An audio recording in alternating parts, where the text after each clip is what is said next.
Hello and welcome to day 8 of my Advent of Code series for 2020. If you've missed any of the previous episodes and you want to check those out, then be sure to check out the playlist linked right up there and get subscribed and ring the bell so that you don't miss any future episodes. So today is day 8, Handheld Halting.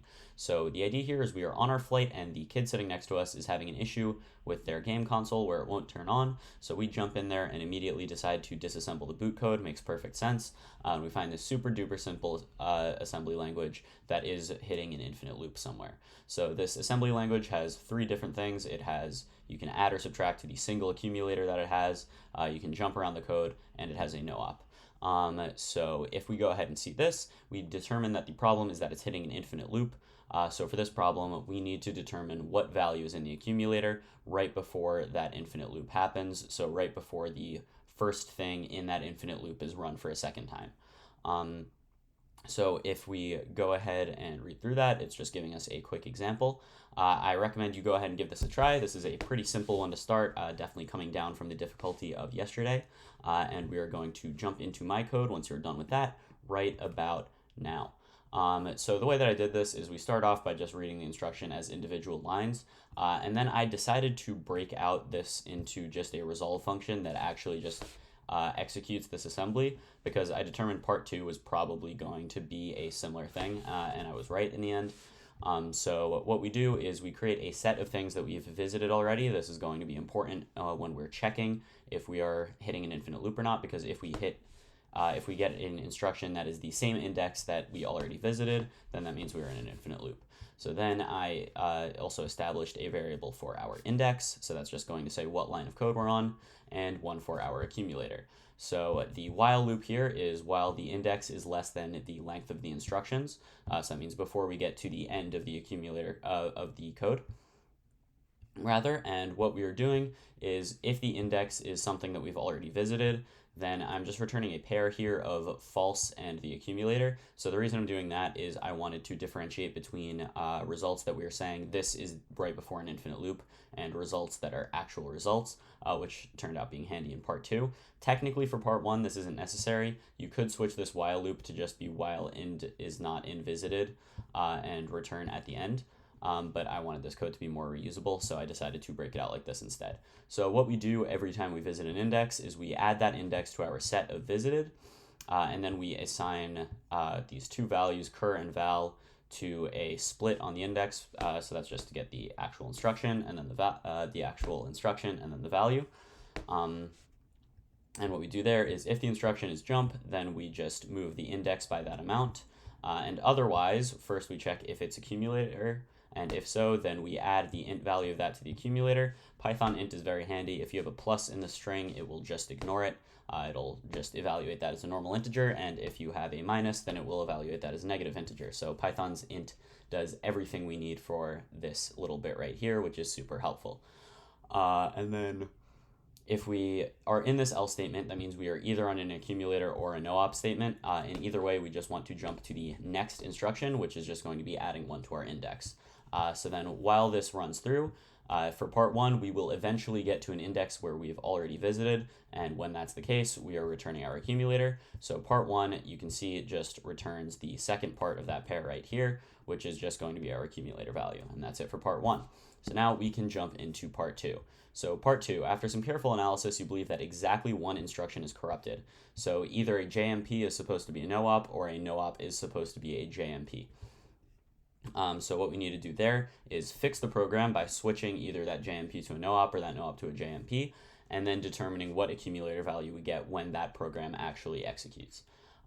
So I recommend you go ahead and try this now. There are a few different approaches. The one I'm going to be showing is the one that I determined was simplest, but is also the most naive.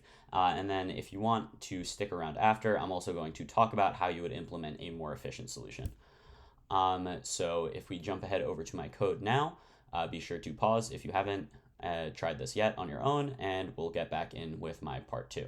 So for my part 2, what I'm doing is just the naive approach here, and then I'll talk about some optimizations for it after. So we're just looping through every single line in the instructions. If it is a no-op line, we are switching it to a JMP. If it is a JMP line, then we're switching it to a no-op. And then if we've switched either of those, then we try to resolve it. And if the first thing in the resolved is true, which is what happens if we successfully execute the entire program, we return the accumulator. So this works, and it's efficient enough for the solution because the input here is still relatively small. But if you wanted to have something that is a little bit more efficient, there are a few things you could do. First of all, if you just wanted to see my solution, that's it. It's pretty simple, and you can check it out here. The one thing to talk about here is I decided to just, instead of having to break this out over multiple lines, I put this JMP thing into a list so that I could just add all of the lists together, which I thought just looked a little bit cleaner. But now in terms of optimizations, what could you do? Well, first of all, instead of looping through this, what you could do is actually resolve the program and then just say, every time I encounter a JMP or a no-op, that is something that I might be able to switch and that might be causing the problem. So you could have that, and that'll narrow down the things that you have to loop through a bunch already. Because there might be JMPs and no-ops in this code that are just never getting reached at all because they're just not being reached in the execution stack that you have.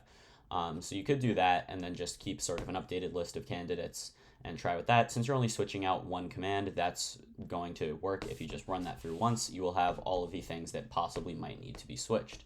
So that'll shorten down your list a bit if you want to do that.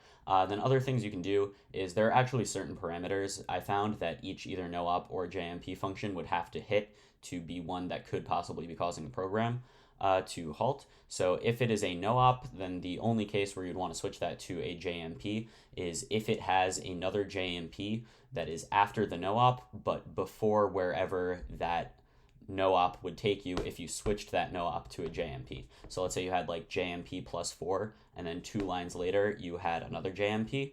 That would be a case where it is actually a candidate. But if you had JMP plus 4, or if you had no-op plus 4 and you wanted to check if switching that to a JMP would do anything, if the next JMP is 6 lines after, for instance, then it's not going to matter anyway.